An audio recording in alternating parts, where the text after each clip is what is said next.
face à une telle crise, face à une telle insécurité qui tombe sur chacun d'entre nous aujourd'hui, il faut avoir de l'audace, être créateur, innovant, comme l'ont été nos anciens d'ailleurs avec le programme des jours heureux et la sécurité sociale. Alors voilà ce que je vous propose. Inventons nous aussi une nouvelle sécurité sociale, celle qui protège du chômage, et cela doit commencer par eux. Et nous disons, pas un seul jeune au chômage, voilà l'engagement que nous prenons.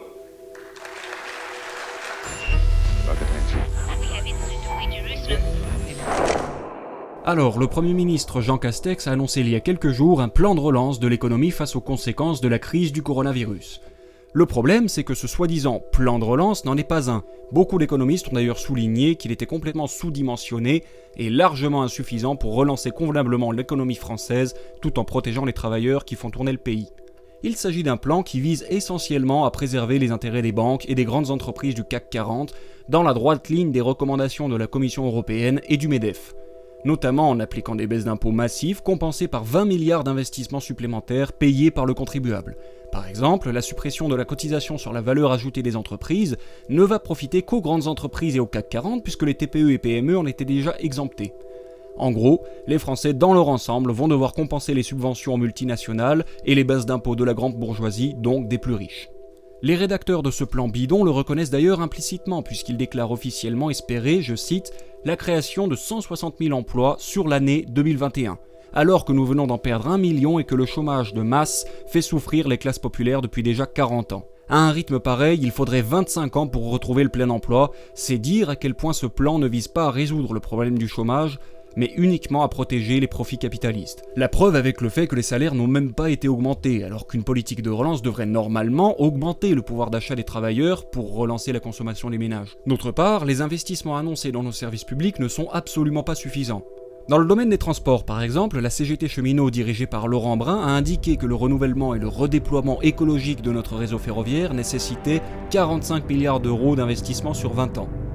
Le gouvernement a annoncé concrètement 150 millions par an, ce qui est quasiment 15 fois moins que le strict minimum. Le reste des subventions aux frais ferroviaires sur le long terme n'est même pas garanti. De la même manière, pratiquement aucun financement supplémentaire pour l'éducation nationale n'a été annoncé, alors même que le niveau scolaire général est en baisse depuis des décennies, que les enseignants sont de plus en plus pauvres et que les inégalités d'accès à l'enseignement se font de plus en plus ressentir à cause du nombre insuffisant d'établissements scolaires dans les banlieues et les zones rurales. Ce scandale du manque d'intérêt accordé à l'éducation nationale est d'autant plus grave que Macron prétend lutter contre le séparatisme, le communautarisme et l'islamisme. C'est pourtant bien une des priorités que d'investir dans l'éducation nationale lorsqu'on veut lutter correctement contre l'intégrisme religieux, contre l'obscurantisme et pour favoriser la cohésion républicaine de la nation.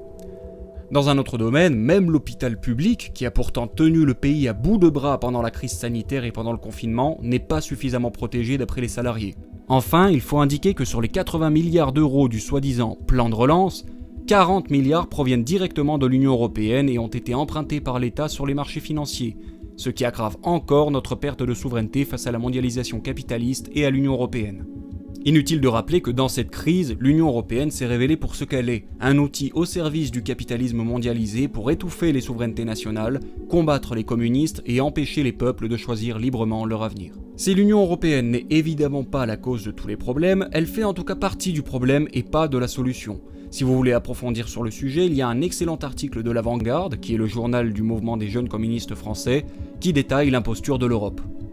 Déjà, pour que nous puissions garder la main sur l'avenir de notre pays et améliorer les conditions de vie de notre peuple, les grandes entreprises des secteurs stratégiques doivent être nationalisées et mises sous contrôle de l'État, avec une planification de long terme, des augmentations de salaire pour les travailleurs de ces secteurs, ainsi que leur participation active à la vie des entreprises. Le gouvernement parle d'écologie, mais où sont les investissements massifs dans notre filière nucléaire ? Notre filière nucléaire est en effet en train d'être considérablement affaiblie, alors qu'elle nous permet pourtant d'être un des pays les moins polluants d'Europe et qu'elle sera très utile dans la transition écologique, alors autant la soutenir massivement.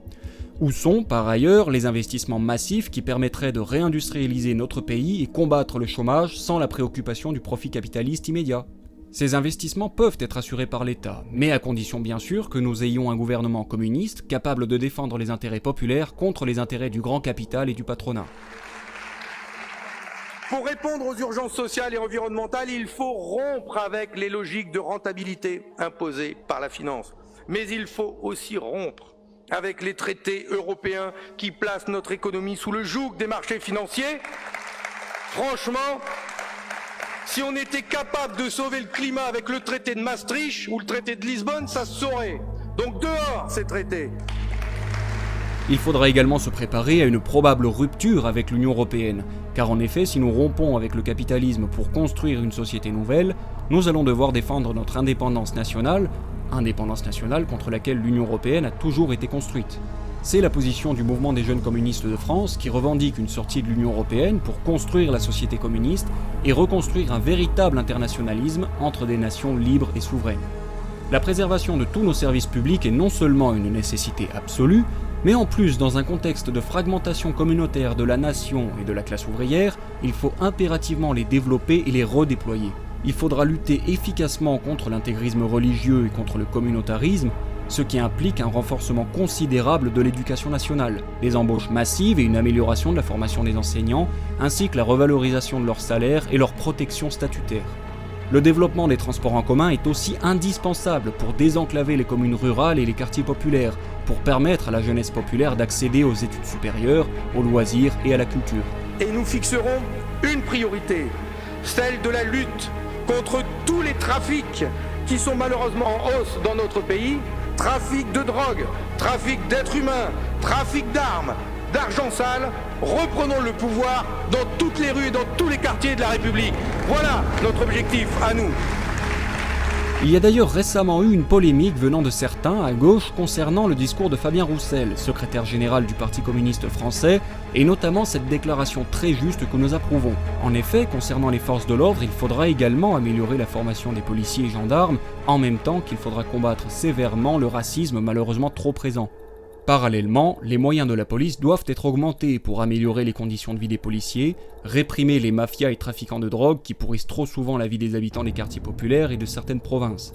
Il faudra également réprimer les frères musulmans et les éléments salafistes présents dans le clergé islamique, ainsi que d'une manière générale, tous les intégristes religieux qui peuvent encore exister et qu'il ne faut pas confondre avec les croyants respectueux de la laïcité.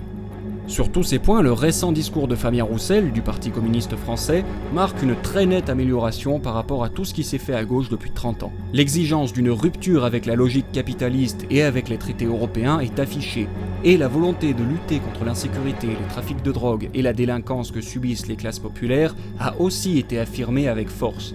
Cela n'a pas manqué d'énerver certains qui ont accusé le Parti communiste de faire le jeu de la droite, et même, pour les plus irrespectueux d'entre eux, d'être racistes. Mais bon, peu importe, ce sont des prises de position courageuses qui vont dans le bon sens et qui témoignent du fait que dans le Parti communiste et chez les jeunes communistes français, il y a encore des forces vives. C'est pourquoi nous invitons tous ceux qui se retrouvent dans notre discours à se rapprocher des militants du mouvement des jeunes communistes de France et du Parti communiste français, y compris les camarades communistes à l'extérieur du parti.